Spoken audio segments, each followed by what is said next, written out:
Hey everybody, before you watch the video, click subscribe. Would you please, pretty please? It would help us at Soul Boom so much. Click subscribe.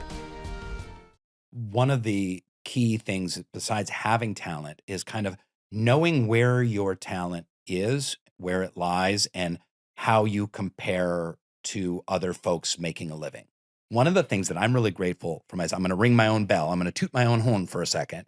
When I was starting out, I knew what I was good at and I knew what I wasn't good at. And I would watch people on a movie or a TV show or on the stage, because I was mostly doing theater. And I would be like, wow, they're really good at improvising on stage or appearing naturalistic or having lines appear spontaneous or, connecting with their emotions. Like, I don't have that skill set yet, or I'm not as good at that as they are. I really admire that actor for what they did there.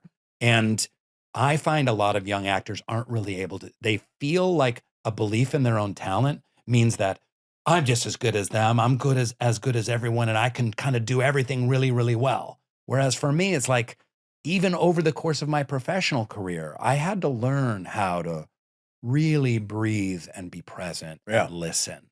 I had to learn how to allow emotions to get connected to lines that I was saying. Well, let me ask you then, when you were able to recognize, and which is a great trait, to accurately place your value exactly of where you are and assess my talent where it was at that point in time, did it dissuade you from attempting those things that you were not good at?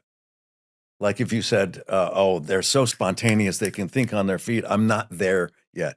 Would you not accept auditions that put you in that position? You would do it? No. Oh, okay. Of course. Well, you just recognition. I would lean into that. Yeah. I feel like what I would do is then I would get a role that would allow me, I would start to try and exercise those muscles to kind of like, hey, remember you saw that guy?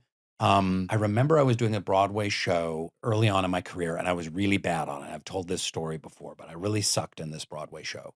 And I read the reviews. Yeah. They're still online and they're pretty bad for real. And I remember seeing the musical Titanic. They did that big musical Titanic. And there was an actor, and I'm blanking on his name right now. And he was like the guy operating the radio. And here he was, and there was a lot riding on the musical Titanic, just like there was the movie. Right. They had spent like $10 million on it, and there was all this pressure, and it kept delaying the opening because they had trouble because the revolving ship kept like locking on stage, and they'd, et cetera. And it didn't sink. It did. And all of a sudden, the whole musical.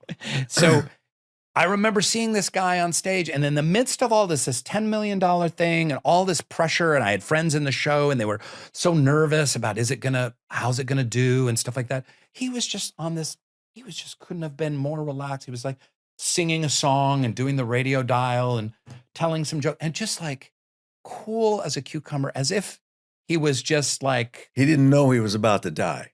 He didn't know he was about to die, but he didn't even know. And all I did when I was in my first Broadway show was feel the pressure. I was like, oh my God, I got to get good reviews.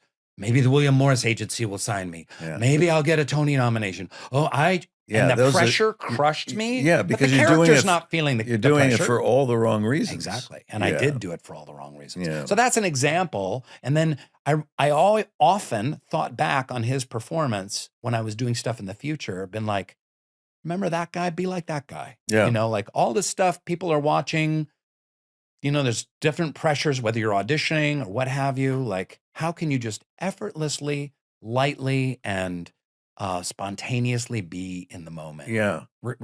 I don't read reviews for that reason. Even when you do theater? Nothing. Yeah. Yeah. And I find it just liberating because it wouldn't change your performance in a play. You can't change your performance in a movie. Yeah. And it's an opinion. And our job is to do the best we possibly can, put everything into it, and then walk away, because there are so many elements to it, right? So many parts that have to come together to make something a hit or whatever. Yeah. And so you do your job and walk away. And I find that reading reviews either good or bad, either blows smoke up your ass or blows up your ass. And you're like, people could read 9 good reviews and 1 bad one. Yeah. And what will they think about? What will stick in your head? What will affect your performance going forward? It doesn't help you. So just let it go. Let it all go. Do the best you can. Let it go.